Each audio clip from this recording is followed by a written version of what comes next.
Hello everyone, अस्सलाम वालेकुम। उम्मीद करती हूँ कि आप सब खैरियत से होंगे और आपकी टेस्ट प्रिपरेशन भी अच्छे से हो रही होंगी।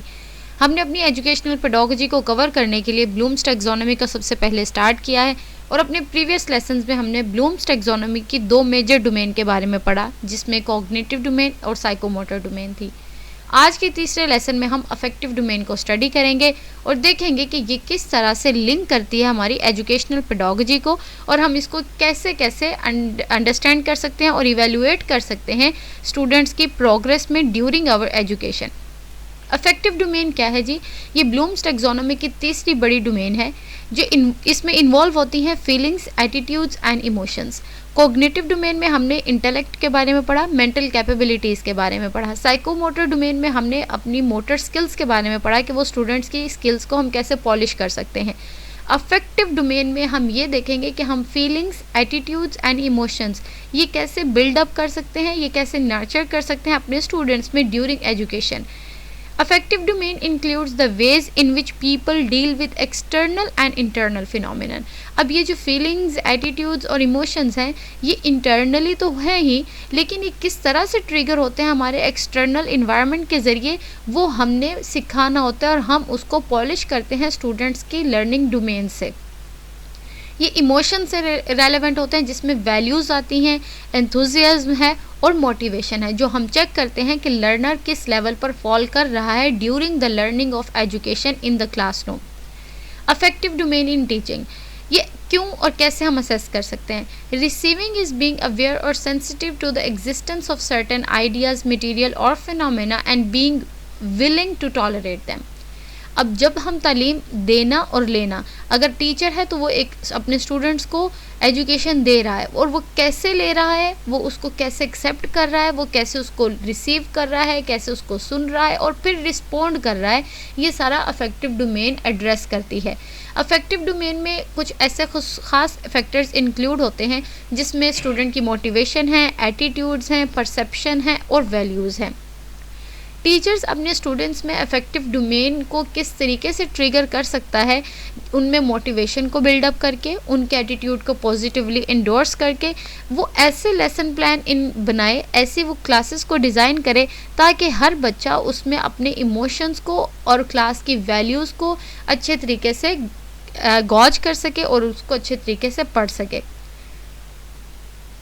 अफेक्टिव डोमेन के 5 लेवल्स हैं, जैसे कि हमने साइकोमोटर डोमेन के 6 लेवल्स को पढ़ा, अफेक्टिव कॉग्निटिव डोमेन के 7 लेवल्स को पढ़ा। अफेक्टिव डोमेन के हमारे पास 5 लेवल्स हैं, जिसमें सबसे छोटा लेवल जो इनिशियल लेवल है वो रिसीविंग का है और सबसे हाईएस्ट लेवल कैरेक्टराइजेशन का है। Receiving, responding, valuing, organization and characterization, ये 5 लेवल्स हमारे पास अफेक्टिव डोमेन के आते हैं। तो सबसे पहला जो सबसे इनिशियल लेवल है, जो सबसे पहला स्टेप, पहली स्टेज है अफेक्टिव डोमेन में, वो रिसीविंग है। रिसीव का मतलब क्या है? रिस्पॉन्स को, किसी भी चीज़ को लेना, विलिंगनेस, किसी चीज़ के बारे में demonstrates a willingness to participate in the activity. अगर टीचर क्लास में कोई एक्टिविटी करवा रहा है तो उसमें कितने स्टूडेंट्स ऐसे हैं जो उसको विलिंगली रिसीव कर रहे हैं, टीचर की इंस्ट्रक्शन को या फिर किसी भी काम को जो उस वक़्त क्लास में हो रहा है। तो रिसीविंग सबसे पहला एलिमेंट है हमारे पास अफेक्टिव डोमेन में। दूसरा एलिमेंट है रिस्पॉन्ड। अब रिसीव तो उसने कर लिया, अब वो रिस्पॉन्स कैसा शो कर रहा है? क्या वो उतना रिस्पॉन्डिंग है, उसका इंटरेस्ट लेवल इतना है कि वो क्लास में अच्छे से रिस्पॉन्ड कर सके? Responding level shows interest in the objects, phenomena और activity by seeking it out और पर्सिंग इट फॉर प्लेजर। कि अगर वो बच्चा, क्या वो प्लेजर के तौर पे उसको खुश दिली से अंजाम दे रहा है, क्या वो अच्छा रिस्पॉन्स शो कर रहा है या फिर नहीं। थर्ड है वैल्यूइंग। वैल्यूइंग में क्या है? आप वैल्यू देते हो, internalizes and appreciation for values, the objectives, phenomena और एक्टिविटी। अब जब आप किसी चीज़ को वैल्यू नहीं देते, वो काम आप अच्छे से उसमें मोटिवेशन बिल्डअप नहीं कर सकते।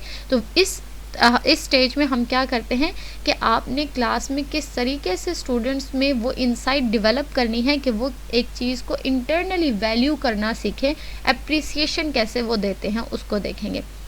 ऑर्गेनाइजेशन में क्या करते हैं, ये अब जो जितनी भी चीज़ें सीख ली उसको किस तरीके से डिफरेंट वैल्यूज़ को कंपेयर किया जाता है, या फिर अगर कोई कन्फ्लिक्ट हो गया दो चीज़ों के दरमियान में तो उसको कैसे रिजॉल्व करना है और कंसिस्टेंसी को किस तरह से बिल्डअप करना है, ये ऑर्गेनाइजेशन में सिखाते हैं। जैसे कि some of the ideas I have learn in my class differ from my previous beliefs, how do I resolve them.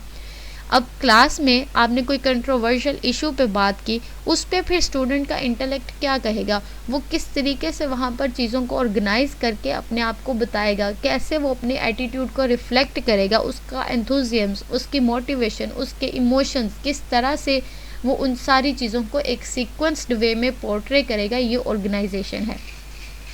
Last जो इसका हाईएस्ट लेवल है वो करेक्टराइजेशन बाय अ वैल्यू और अ वैल्यू कॉम्प्लेक्स।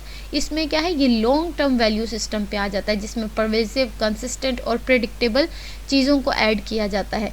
जैसे आपने रिसीव किया, फिर respond किया, फिर वैल्यू किया, उसके बाद आप किस तरीके से करेक्टराइजेशन की तरफ जाते हो, ये एक पूरी सेल्फ इस्टीम को जाहिर करता है, पूरी उसकी शख्सियत को दिखाता है कि वो अब चीज़ों को कैसे कवर करना उसने सीख लिया है। जैसे कि I have decided to take my family on a vacation to visit some of the places I learned about in my class, कि आप क्लास में जो सीख रहे हैं, जो बच्चों को सिखा रहे हैं, वो उसको बड़े लेवल पे, एक सुपरफिशियल लेवल पे जाके किस तरीके से मॉडिफाई करेंगे और उसको लॉन्ग टर्म बेसिस पे कैसे मैनिपुलेट करेंगे या फिर कैसे इस्तेमाल करेंगे अपनी रोज़मर्रा की ज़िंदगी में, जो कि उनके साथ इमोशनली और फिर उसके अलावा आप उसके मोटिवेशन के देखते हुए और उनके एटीट्यूड को देखते हुए किस तरीके से एड्रेस करते हैं। तो अफेक्टिव डोमेन किन चीज़ों के बारे में बताता है, एक स्टूडेंट की इंट्रिंसिक और एक्सट्रिंसिक दोनों जो उसके ट्रिगर करती हैं, उसमें मोटिवेशन, एटीट्यूड, उसके इमोशंस, वो सारा अफेक्टिव डोमेन उसको एड्रेस करती है।